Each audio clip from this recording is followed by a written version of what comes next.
फरमाइए कि सऊदी अरब की तरफ से पहली मर्तबा किसी खातून को अमेरिका में सफ़ीर मुकर्रर किया गया है, तो आप इसको किस तरह से देखते हैं कि ये वहाँ पर खातून को सफ़ीर मुकर्रर करना, इसके मकासद क्या हैं? और फिर इससे जो सऊदी अरब पर एतराज़ात होते थे कि वो औरतों को हकूक़ नहीं देता, उन एतराज़ात का भी तो इज़ाला हो जाता है। एक बड़ा पैगाम इस लिहाज से ये है जा रहा है कि सऊदी अरब मॉडर्न की तरफ आ रहा है कि जिस तरीके से वो चाहते हैं कि दुनिया भर में एक मैसेज जाए, और ये एक पॉजिटिव पैगाम अमेरिका के लिहाज से, और खासतौर पे गुज़िश्ता दिनों जो मामला खराब हुए थे, जो गुज़िश्ता दिनों जो वाक़यात थे खासतौर पे जमाल खशोगी के बाद, तो एक इम्प्रेशन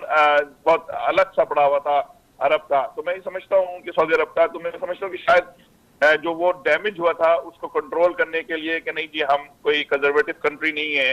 और तो ये बहुत बड़ा पैगाम है,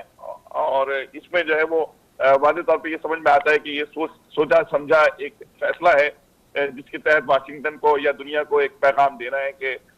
हम जो है उस तरह नहीं है जिस तरह हमको समझा जाता है बैकग्राउंड के हवाले से, या हमारे जो इस्लामी कदामत पसंदी के हवाले से। जी जी, लेकिन इसमें साथ साथ ये भी फरमाएं कि ये जो खातून है अमेरिका के, चूँकि आप अमेरिका में रहते हैं, वहाँ देखते होंगे कि सऊदी अरब की बहुत ज़्यादा इन्वेस्टमेंट भी है अमेरिका के अंदर, और सऊदी अरब अमेरिका के ताल्लुकात भी बहुत अच्छे हैं। तो ये खातून कोई नई तब्दीलियाँ लेकर आएगी उनके ताल्लुकात में, या फिर इसमें कुछ मज़ीद उनका सऊदी अरब का अच्छा इमेज जो है वो दुनिया में सामने आएगा?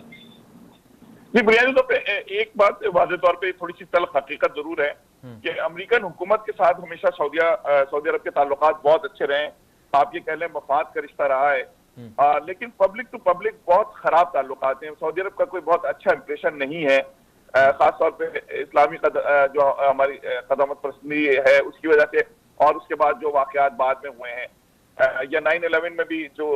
इन्वॉल्वमेंट थी ज्यादातर उसमें सऊदी अरब से ताल्लुक रखने वाले थे, तो आम अवामी सतह पे इसका इंप्रेशन इतना अच्छा नहीं है। लेकिन जो ताल्लुकात हैं हुकूमत से हमेशा बहुत अच्छे रहे, चाहे वो बुश के जमाने में हो या ओबामा के जमाने में, यहाँ तक कि डोनाल्ड ट्रंप के जमाने में जो बिल्कुल एक गैर मुतवक्का तौर पर बहुत ज्यादा ही अच्छे ताल्लुकात हैं। तो इस वक्त जो इनकी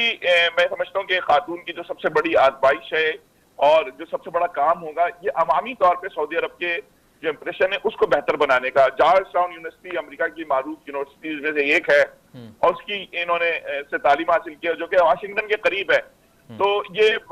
मेरा अपना ख्याल ये है, और मेरा ख्याल भी यही है कि ये इस माहौल को अच्छी तरीके से पहचानती हैं कि इस वक्त आवाम की सतह पे किस तरीके से मामला को बढ़ाया जा सकता है। जैसे मैं देखता हूँ कि यहाँ तुर्की ने कोशिश की है, और तुर्की ने थोड़े से अपने ताल्लुकात यहाँ के अवाम से बेहतर बनाने की कोशिश की है, यहाँ उन्होंने अपने इदारे कायम किए। इसी तरह मैं समझता हूँ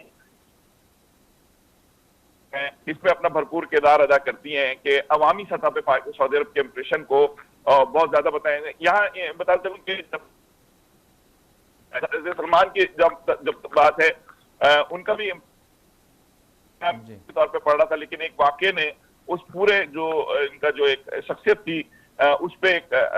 सवालिया निशान खड़ा कर दिया था, और अमेरिका में उस पर बहुत सख्त मुखालफत है, इवन रिपब्लिकन से भी, डेमोक्रेट से भी, और अवामी सतह पे। अब ये देखना है कि वो जो डैमेज हुआ है उसको ये खातून किस तरीके से जो है वो इसको पूरा कर पाती हैं। ये जरूर है कि उनको अवामी हिमायत की वैसे इतनी जरूरत पड़े ना पड़े, हमेशा जो है अपने मफाद के हवाले से सऊदी अरब और अमेरिका के ताल्लुकात कभी खराब नहीं हुए, सिवाय शाह फैसल रहमतुल्लाह अलैह के जमाने के अलावा। जी चलें सिद्दीकी साहब, बहुत बहुत शुक्रिया, आपने वक्त